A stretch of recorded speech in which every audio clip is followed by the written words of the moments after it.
Welcome back to the channel, and this video is proudly sponsored by FS Academy, and they're back in Microsoft Flight Simulator 2024 with their all-new 30 mission training pack called Interceptor, which is designed for flying IFR like a professional and created by a real-world airline captain. This is the most authentic and immersive instrument flight experience you can get. And when you're in VR, it really feels like the instructor is right there beside you. You can learn VOR and NDB navigation, learn how to master that ILS. So I'd highly recommend that you check out FS Academy, and this new range of mission packs is coming very soon for MSFS 2024. Hello folks, welcome back to the channel. This is a completely off-the-cuff video. Come join me for a flight if you want to, and in my opinion, this is the reason why I think MSFS 2024 really excels. The best way to use it, actually, just in my opinion. And I'm flying from Boston Aerodrome today because I'm recreating a real-world flight that I did yesterday with a fellow, well, I'm not going to say subscriber, an actual friend, because he's a good friend now, and an absolutely fantastic pilot. I had the pleasure of flying in his microlight, as you can see here, and I'm just going to take you for a spin on the similar route, although I'm not going to fly over my house because that would be very silly on YouTube. But we're in the Meganex as well. I'll talk about that a bit more. Let's go fly him. I'm in the motion rig, by the way, so apologies if there is some movement. So this is the first reason why I actually really do appreciate this new sim. It's the bumps, the ground detail, the rocks, everything you need to kind of like miss. Just like in the real world, really. I'm using my force feedback AB9 base as well. And funny enough, I was actually going to put the camera on the motion rig until I realised I've got something on it that's currently under NDA. So I can't really share it at the moment. In fact, I've got two things on it at the moment, which I can't wait to show in March. So here we are. This is why I love this sim, even though it's not VR ready yet, and I still don't really recommend it until Sim Update 2 anyway. And straight away I can already recognise so many things about my flight yesterday. Something that really struck me as well, because, you know, I'm a geek, admittedly, so even though I was flying in real life, I was still comparing it to the sim, and that is the trees. They do make a huge difference, a massive difference in this new sim. Admittedly, they could have just ported these trees over to 2020, but yeah, look at this. As we fly out of Boston Aerodrome, that's a canal, that's a road, which I nearly got caught speeding, by the way, but that's another story. Because Chris doesn't know this, but I was really late, and I nearly didn't make it in time, but thankfully I did. But I didn't realise there was average speed cameras. I completely forgot about that. Anyway, I digress. And of course, we're in the Meganex, which is just a phenomenal headset. And I've just messed around recently with some of the settings. I've now got my chroma set to 65, I think. Taken the black level down a little bit, messed around with the brightness, and just wow. That's basically the result. It's wow. So there's a junction I remember that junction there. Oh, this is, yeah, the colours in this headset, so beautiful. I will say actually that they're better than the big screen beyond as well, because I know the thing about this, I think it's because you can change, you've got more sort of power with the settings. So that blue sky looks really deep blue against this sort of autumnal landscape. And of course with OLED anyway, it's just going to make those colours pop even more. And, you know, and this is the first headset for a very long time where I've actually managed a very long session in VR. Last Sunday I managed 5 hours in this thing. That's just crazy. I mean, admittedly, I did sort of flip the headset up and had a coffee, but technically I'm still using the headset, so, you know, I think that kind of counts. Anyway, this is the nearest I can find in terms of the aircraft, particularly the default aircraft, that's similar to what I flew yesterday, and it was a beautiful microlight. So tempted to do my license, I really am. I think in the next couple of years it's going to be something I really am going to look into, because to get a license, an NPPL, you're probably looking at around £5,000, £6,000, and then this thing, it's as economical almost as a normal car. So yeah. Anyway, Chris, if you are watching this, buddy, again, it was an absolute pleasure flying with you, and I can't wait to do it again soon, really. But please, next time, let me pay for the landing fees, at least. So this is the A17 here. I'm going to follow this all the way in to a place called Sleaford, and we'll probably see RAF Cranwell as well. And again, I do really feel that this is a fantastic way to use the flight sim. If you are an airline pilot, you know, then I don't think you're really going to benefit from this. But flying low to the ground, and even though this isn't a special area per se, this is just, you know, just a flat bit of land, you know, that hasn't been, this is just default. It's not specially made or anything. It still looks absolutely superb. Like those houses there. Yeah, it's, when I compare it directly, like an A/B comparison against real wheel flying, especially with a motion rig, haptic seat, feel all the vibrations, force feedback, and a headset like the Meganex, which you really don't feel like you're wearing anyway in the first place. I think the only way this would be better is if I had a Varia XR4 configured with a real cockpit that sort of represents this aircraft. So this is interesting because remember, this is default scenery, which makes this even harder for the sim to impress me. But me and Chris had a conversation about this very factory right here with this chimney stack, and it's modelled in sort of AI with, you know, auto gen scenery. It's modelled really well. That looks so similar. Just incredible, isn't it, that we've got to this level? And I really do feel that we should remember how lucky we are to experience this in the comfort of our own homes. You can even see the markings of the road there. This is Sim Update 1, by the way, and you can see the ortho imagery is looking better than it did. Very, very nice. Ah, love this. So sharp. I'm currently running 5000 by 5000 resolution with the Meganex, which I do believe is the native resolution. Steam VR recommends 150%, but that doesn't mean we're super sampling. It means that's the resolution it's stating in order to get the correct native image.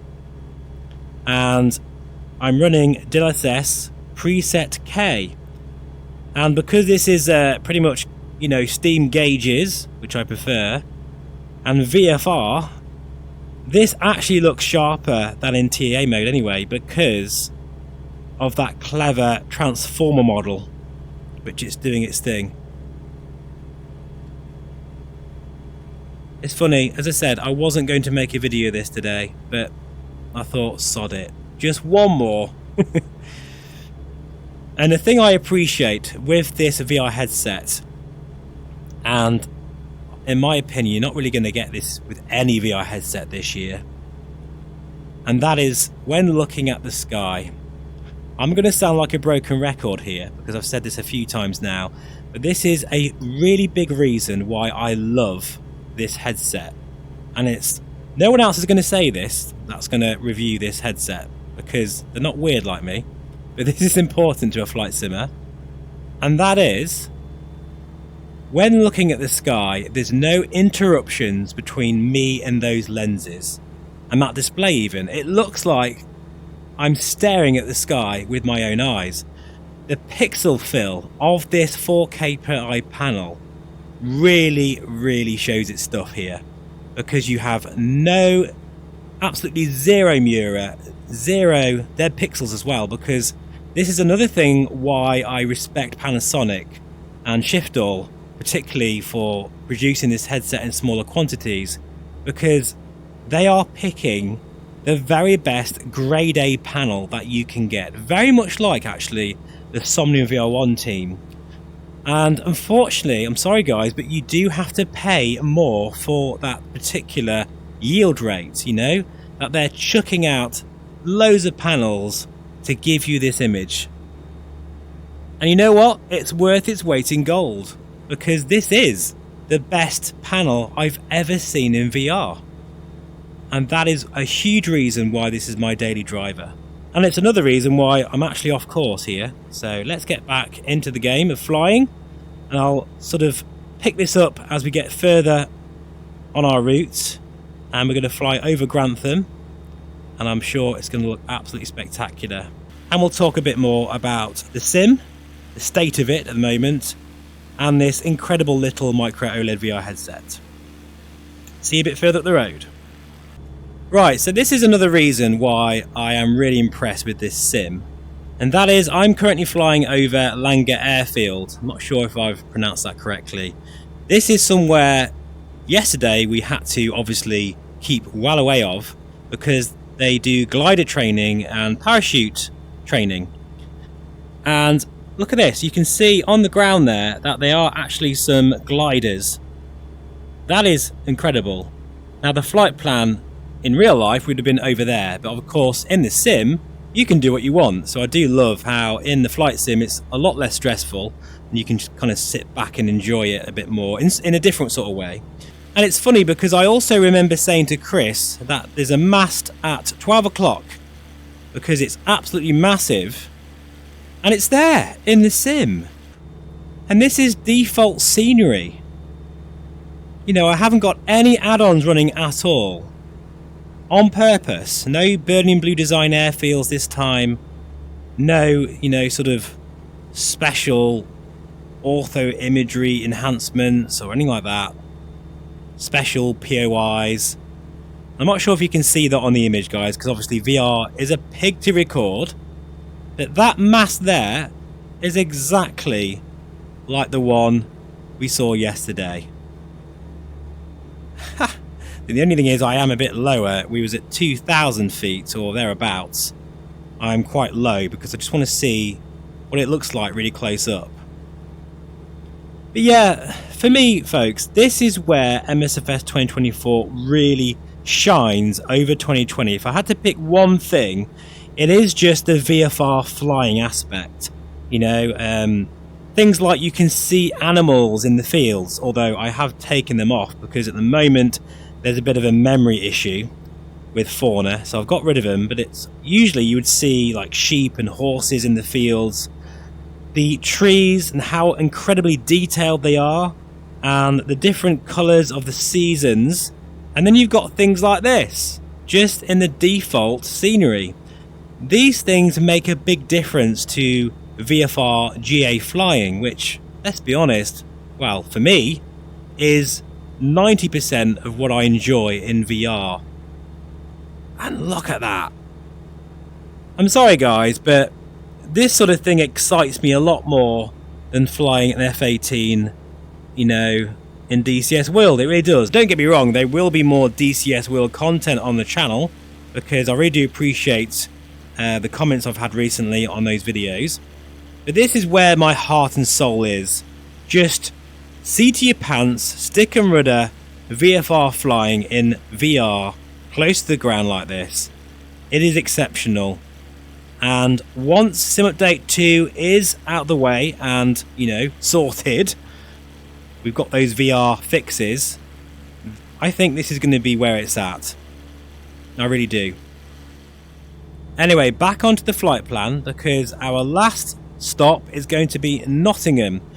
And I can't wait to see what that looks like with photogrammetry, because, wow, it looked incredible. And what I'll do is, when we get close, I'll just put a comparison shot of Nottingham as we flew into Nottingham Airfield to see what it looks like. But this is why I love, another reason why I love the Meganex, because if I feel like simming for 2 or 3 hours non-stop, I can absolutely do this with this VR headset. Other headsets such as the Crystal Lights and the Somnium VR1, which, well, I don't know why I've just said them two in the same breath, because they're very different headsets, quite honestly. The Somnium VR1 is absolutely friggin' incredible, and I feel exactly the same as I do now as I did when I first tried it. But there is that issue of comfort. You know, with the Somnium VR1, I can manage 3 hours, but it's a bit of a push, and really I'm more comfortable for about an hour and a half to 2 hours. But with the Meganex, I can just fly all friggin' day. And with the binocular overlap, which is something that, although I've been aware of, you know, over the years, I must admit, a very good overlap does make a difference to your eye comfort, your eye fatigue. Like, this is the only headset where I can look left and right and still look like I'm seeing through sort of one lens, if that makes sense. However, that of course means that the field of view isn't very good. You know, I'm going to be completely honest, as I have been the entire time when I've been showcasing this headset, and my full review is on the channel, and I am warning you guys that the field of view in this isn't very good. You know, you're looking at around 95 degrees if you're lucky. It's very small. But I'm not a field of view guy first. I'm a visual clarity guy first, field of view second. So that all depends on your standpoint on that. But my god, did this look good. Absolutely friggin' brilliant. Right, anyway, I'll pick this up, the last part of this video, as we head to Nottingham. And we'll make a downwind to land at Nottingham Airfield. But this really has impressed me. Especially going straight from a real world flight into 2024. I can even feel all the bumps in the motion rig, and it's nice how I'm not sort of just flying on rails here. I think 2024 definitely does that better as well, where I'm constantly moving around. This is a very still day today. Quite smooth air, you know, it's cold. There won't be a lot of thermals. Even so, we're still getting moved around in the air, and that's something that 2024 definitely does better than 2020. Just look at this. Holy shit. It's so clear and crisp. I really want to put the animals on, but I just can't, because unfortunately at the moment there's some sort of weird memory bug. But that looks spectacular. Okay, so this is something else that really impresses me about this sim, because it's not all bad news, guys. It really isn't. I'm not sure if you can see that in the distance there, but there's a power station. Again, that's absolutely spot on to the real world flight yesterday. But what I really like about 2024 is I can see the smoke, and it's actually going in the prevailing winds, you know, the correct direction of the winds, which is really useful. I remember Chris looking down at a bonfire yesterday, or some sort of smoke, and he was pointing out the wind direction, and that's something you need to do as a pilot, you know, look at your surroundings. And I can do that in 2024 as well. Default, because I know you can get these sorts of things as add-on packs, but this is just default. So it's those little details that I do really appreciate. And Nottingham is over there, I think. I've come from a different direction because I've been too busy basically just gawping at all the scenery in this headset. I am just looking at this and thinking, yeah, this is so similar to yesterday. We're just about to fly over the airfield. Now this is a default airfield on purpose. I'd imagine, you know, if Burning Blue Design came here, it would be, wow, crazy realistic, because you know, guys, that they are the masters at this sort of thing. But even default, I recognise everything. And that is Nottingham over there. So I'm going to do something that we probably wasn't allowed to do in the real world, and that is fly over Nottingham. But even this lake here, and oh, it's exactly the same. Wow. I think the only thing is, if I'm going to be really picky, is I can see that the photogrammetry is starting to kind of improve as I get nearer. But with this headset, being the Meganex, I can already see very clearly, very far into the distance. So it would be nice if we can kind of change that, so that the photogrammetry is a lot sharper. But that is a nitpick. Anyway, I'll just show you some shots now of the real flight. You see there, that is Nottingham in the distance there, looking really, really impressive. You know, one thing that's really annoying about recording VR is I was getting 45 frames per second, but then when I hit the record button on OBS, I'm now down to about 39 frames per second, 38 frames per second. But hey, the joys of recording VR. But yeah, you see how it's popping in still? I've got a very fast internet connection as well, so maybe it's just a server related thing, I don't know. But having said that, it still looks incredible. It really does. Very, very nice there. Oh, look at that. That actually looks pretty much like real life. Right, anyway, we'll set up for a downwind. We're currently on the dead side, just like we did yesterday.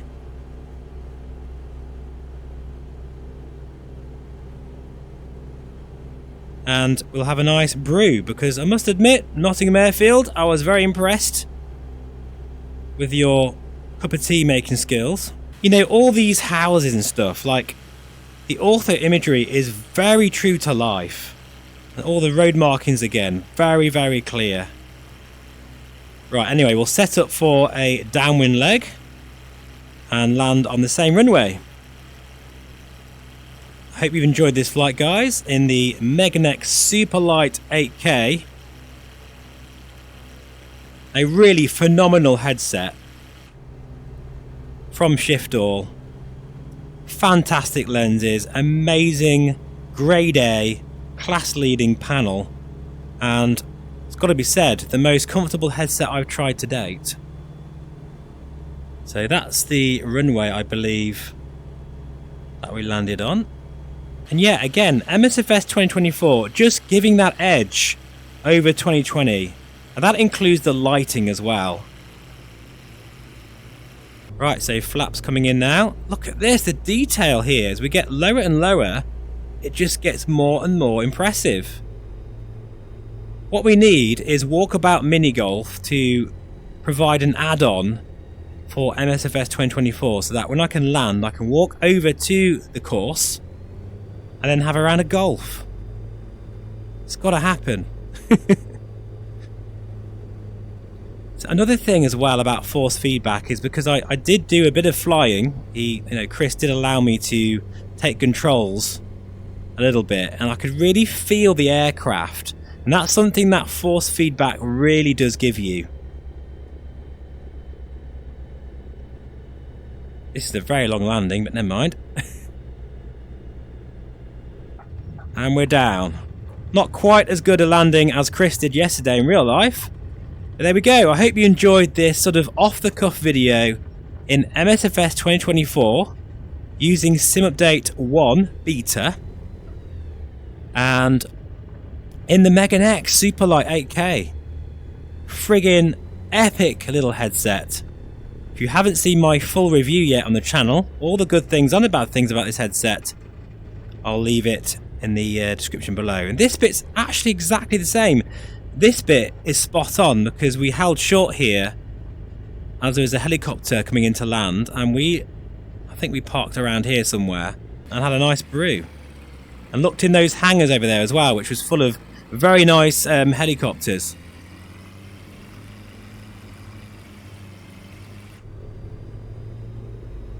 Right, I think I'm going to have a walk round in avatar mode now. Thanks for watching, folks. As always, please feel free to subscribe.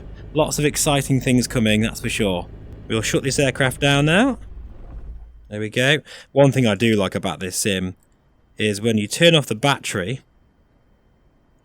look at that, you don't get that really annoying menu. That in itself is a big upgrade in my opinion. Thanks for watching, folks. I'll see you again very soon. Take care and bye for now. Speed is good. Coming back.